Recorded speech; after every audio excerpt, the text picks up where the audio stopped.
Assalamualaikum warahmatullahi wabarakatuh.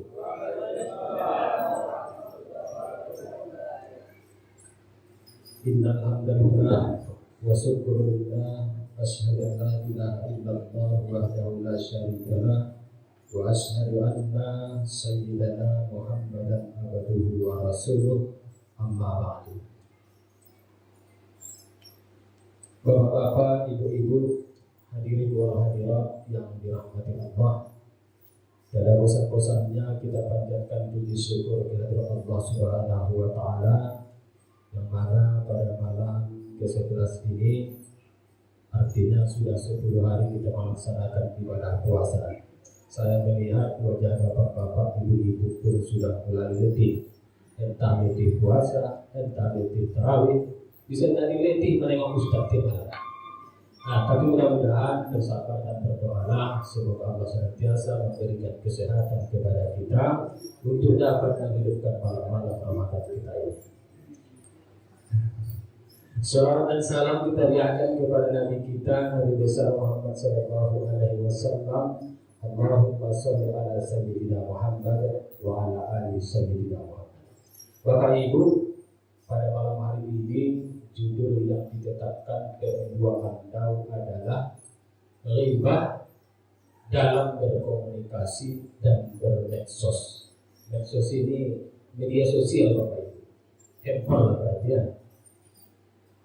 Kalau dulu kita kenal ghibah itu hanya dengan lisan saja, tapi dewasa ini sudah lebih canggih dan lebih cepat. Caranya yaitu lewat HP. Hanya tinggal ketik, seluruh dunia bisa membaca. Baiklah Bapak Ibu, ghibah itu apa? Ghibah itu adalah membicarakan tentang orang lain yang dia tidak suka hal itu dibicarakan. Itulah makna dari kata ghibah. Tapi Pak Ustadz, yang aku bilang itu betul. Itu yang namanya ghibah. Kalau yang kita bicarakan itu betul, itu namanya ghibah. Kalau tidak benar, berarti fitnah. Ini masalah. Contohnya seperti apa? Kata Allah dalam surah Al-Hujurat, Bismillahirrahmanirrahim. Ya ayyuhalladzina amanu jatanibu katsiran minadz-dzanni inna ba'dadz-dzanni ismun wa la tajassasu wa la yaghtab ba'dukum ba'dan ayuhibbu ahadakum ay ya'kula lahma akhihi maytan fakarihtumuhu fattaqullaha innallaha tawwabur rahim. Kata Allah, wahai orang-orang yang beriman, jauhilah oleh kamu sifat prasangka-prasangka. Karena sebagian prasangka itu adalah dosa. Jelaskan? Dan jangan kamu mencari kesalahan-kesalahan orang lain. Dan jangan kamu menggunjing satu sama lain. Sukakah kamu? Sukakah kamu seandainya memakan daging saudaramu yang sudah mati? Pasti kamu jijik. Maka bertakwalah kepada Allah. Sesungguhnya Allah Maha penerima taubat dan Maha penyayang. Jadi ada 3 contoh Bapak Ibu. Jadi ghibah itu ada 3. Yang pertama, jangan kamu berhindari oleh kamu prasangka-prasangka. Ini pertama. Prasangka itu seperti apa? Rupanya ada tetangganya yang baru. Agak lain pula, nampak ibu ini tetangga barunya agak sok segala macam. Dibuat di WA adalah kawannya. Bro, apa? Tetangga baru kita itu sombong kali ya? Kenapa rupanya kata ibu ini pula? Iya, gayanya kok belanja di warung macam orang kaya, sombong dari bersama pun tak mau. Padahal orang baru dia di sini. Kata dia. Oh iya bu, ya kata yang satu. Akan mulai kan? Mulai prasangka. Kemudian apa yang terjadi setelah 2 bulan? Ada perubahan. Di WA ada balik ibu itu. Oh, apa? Rupanya tetangga dia baik kan? Kenapa? Tiap hari ngantar sambal ke rumah. Ada apa? Artinya belum kenal dia sudah penyelewenggan, sudah berprasangka kepada orang lain, dosa sudah jalan. Ini prasangka kepada orang lain. Sehingga lampu merah ada pengemis, dia ngasih, memang ngasih, tapi sudah ngasih apa kata sang saudara? Aku mau kaya dengan orang pengemis ini. Kenapa? Dia nampak aku sehatnya, matanya itu sakit pura-pura aja, itu dia kasih orang melihatnya. Dia sudah memberi, tapi tetap berprasangka. Pahalanya di mana? Dosa malah yang datang. Adalah prasangka, maka jangan berprasangka. Itu yang pertama. Yang kedua kata Allah, ghibah itu mencari-cari kesalahan orang lain. Tidak suka sama pengurus, mulai dia cari kesalahan. Masuk datang ke masjid dibacanya pengumuman. Ini uang aku udah kemana perginya? Ayo sekian juta kemana? Saya luar dewasa. Apa pula pengurus ini? Kebetulan beliau Hamda baru pula Pak Bendahara kan? Mulai lah dia. Aku rasa bendahara di Hamda baru. Jangan uang impan yatim itu dipakainya dulu katanya. Jadi mulai mencari kesalahan orang lain yang belum pasti. Yang kacau ustaz itu kami kan ustaz ini sering pula korban ini Pak. Ustaz ini kadang kalau beli baju ada disewakan, kadang-kadang. Mulailah ustaz nampak cantik baju di mana dapatnya uangnya? Mulai dicari kesalahan karena tidak ada faktor ketidaksenangan sama ustaz ini mungkin. Rupanya tetangganya tahu, ustaz itu dapat bantuan COVID katanya. Iya, berapa? 2.400.000 sama aja lah. Rupanya dapat bantuan COVID ustaz itu. Ibu tidak tahu. Sementara orang sudah kemana-mana. Itu namanya mencari kesalahan. Kemudian yang ketiga apalagi kata Allah SWT, menggunjing berkumpul beramai-ramai membicarakan kekurangan orang lain. Hari ini lebih banyak pengamat, lebih pandai pengamat. Tengoklah, ada pengamat politik. Kalau sudah bicara sekarang di televisi itu Pak, Arab semua menengok macam biasa aja yang betul. Yang seorang pandai kan di koalisi sama ini mandiri. Pandai lah gitu. Apalagi pengamat bola. Pandai kan tadi itu. Yang sayap kanan dulu, umpannya dulu ke kiri, masuk diangkat yang kiri ini baru disungguh sama tiga itu. Boleh itu katanya. Coba dia main dulu. Tentang terungkup di lapangan itu. Namanya pengamat ini selalu lebih pandai menilai orang lain. Apa yang berubah seorang lain dinilainya? Itu kumpulan mengunjing, membicarakan kekurangan orang lain, membicarakan aib orang lain. Ini dosa. Kata Allah tadi apa? Sama dia memakan bangkai saudaranya yang sudah mati. Ada abang dia udah meninggal hari itu ketika dia menggunjing, dia makan tadi dia ambil pisau dia kerap daging saudara yang mati tadi dia makan. Sama dia dengan menggunjing tadi, sama dengan memakan itu. Bayangkan Bapak Ibu borannya. Kan Allah suruh fattaqullah, maka bertakwa kamu kepada Allah. Inilah konsekuensinya banyak. Apalagi konsekuensinya nanti pada hari kiamat Bapak Ibu akan ada sekelompok orang yang mau masuk ke dalam surga. Buru-buru. Lalu di-stop sama malaikat. Tunggu. Ada apa malaikat? Kalian mau kemana? Kami mau masuk surga, malaikat. Apa alasan kalian masuk surga? Kami ini dahulu waktu hidup di dunia ahli berpuasa. Jangan puasa yang wajib, sunat pun kami laksanakan. Jadi itulah alasan kamu masuk surga. Iya. Masuklah kata malaikat. Apa yang terjadi Bapak Ibu ketika mereka mau melangkah masuk ke surga, datang pula sekelompok orang. Duhai Allah, Tuhan kami, tunggu dulu sebentar. Jangan dulu masukkan dia ke surga. Ini kan Allah Maha Adil, Mahkamah keadilan. Itu nanti yang Maha Adil pada hari kiamat. Tidak ada yang merugikan satu orang pun, dan tidak ada yang bisa beralasan, tidak ada yang bisa bersembunyi.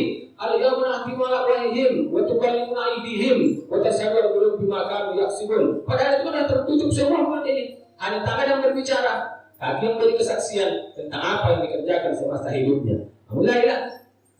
Ada apa kata malaikat? Dulu ya Allah, waktu kami sama-sama hidup di dunia, benar orang ini kami lihat ahli berpuasa, tidak pernah tinggal puasanya, yang sunat pun dia laksanakan. Tetapi ya Allah, waktu kami hidup di dunia, dia pernah membuka aib kami, membicarakan kekurangan kami. Karena ada sekelompok orang ini sifatnya ini Bapak Ibu, kalau ada aib seseorang, kalau belum tahu satu RW ini, belum senang hatinya. Itulah kerjanya sedikit Pak. Udah tahu kamu? Tidak tahu. Mulailah. Tutup. Saya mulai tahu. Barulah puas hatinya membicarakan kekurangan orang. Kalau bisa satu kecamatan ini tahu, mainlah medsos lah. Ini cepat. Membicarakan. Waktu itu ya Allah kami tidak bisa melawan dia sebab dia itu orang yang kami takuti di tempat kami. Tapi hari ini wahai Allah kami minta keadilan-Mu. Allah Maha Adil. Maka ditanya lagi, benar apa yang dikatakan oleh mereka? Benar ya Allah, itu aku akui. Paksa mengaku. Tapi wahai Allah, waktu itu aku tidak sempat bertaubat, meminta maaf. Rupanya yang berat dosa ghibah ini Bapak Ibu. Akhirnya apa? Baiklah kalau begitu, ambillah pahala puasanya ini, berikan kepada orang yang digunjingnya tadi, yang dighibahnya itu. Kurangilah, ambillah pahalanya, diberikan sama orang tadi. Andai kan tidak bisa mencukupi pahalanya, menutupi kesalahan dia tadi, maka dosa orang yang digibahnya itu ditanggung oleh orang yang puasa tadi. Bapak Ibu yang setiap hari puasa menahan haus dan lapar, orang yang dapat keuntungan hanya gara-gara kita membicarakan aib orang lain. Makanya diingat oleh Rasulullah SAW, iyakum wal ghibata, awas kamu daripada ghibah. Awas kata Rasulullah. Fa'innal ghibata asaddu minaz zina. Sebab sesungguhnya kata Rasulullah, dosanya ghibah itu lebih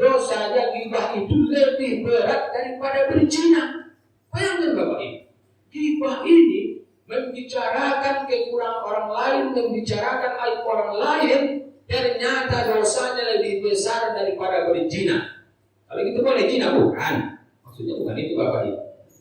Jadi zina itu sebesar apa dosanya? Nah, kita lihat. Dosa zina itu dirajam, Bapak Ibu. Tapi ini hukum Islam, kita bukan negara Islam Pak ya. Ini kan menurut aturan, menurut sejarah Rasulullah SAW. Hukum orang berzina dirajam. Bagaimana dirajam? Ditanam badannya sampai dada, ditanam. Baru dilemparkan kepala pakai batu, sampai mati. Itu hukum rajam. Inilah hukuman orang berzina, Bapak Ibu. Datanglah seorang perempuan, ya Rasulullah, ya. Aku ini ya Rasulullah telah melakukan zina sampai aku hamil ya Rasul. Tapi ya Rasulullah aku tidak mau gara-gara dosaku ini nanti aku masuk neraka. Aku diajab Allah. Oleh karena itu ya Rasul, tolonglah rajam aku, kata perempuan ini. Nanti tidak ada yang bisa menghapus dosa selain rajam. Itu dosa zina itu Bapak Ibu. Beratnya. Apa kata Rasulullah? Pulanglah engkau dulu. Pelihara dulu hamilmu ini sampai engkau melahirkan. Datang lagi setelah melahirkan, dia datang lagi. Ya Rasulullah, aku telah melahirkan, inilah bagiku ya Rasulullah. Rajam aku ya Rasul. Tak minta rajam si perempuan tadi. Rasulullah melihat anaknya tadi masih bayi, masih butuh perhatian seorang ibu. Apa kata Rasulullah? Wahai perempuan, pulanglah engkau, besarkan dulu anakmu ini. Nanti baru kau datang lagi. Terakhir Bapak Ibu, setelah anaknya itu mulai besar, dia datang lagi, dia tetap minta dirajam. Akhirnya dirajamlah perempuan itu hingga mati, ditanam sampai dada, baru dilemparlah kepalanya pakai batu sampai mati. Inilah hukuman berzina.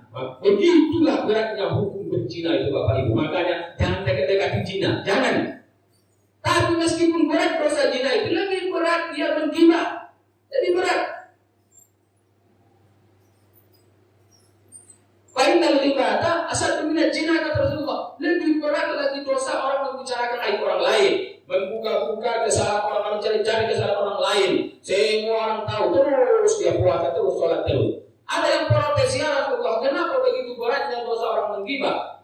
Kata Rasulullah, orang yang berzina apabila dia datang kepada Allah, minta ampun, bertobat kepada Allah, menyesali perbuatannya, berjanji tidak melakukannya lagi, pasti Allah akan ampuni. Wa qul ya ibadiyallazina asrafu ala anfusihim la taqnatu min rahmatillah. Pasti Allah akan ampuni. Jangan pernah putus asa akan rahmat Allah. Allah akan mengampuni semua dosa. Makanya Bapak Ibu yang pernah melakukan dosa tersebut, minta ampun kepada Allah. Jangan pernah takut Allah tidak mengampuni.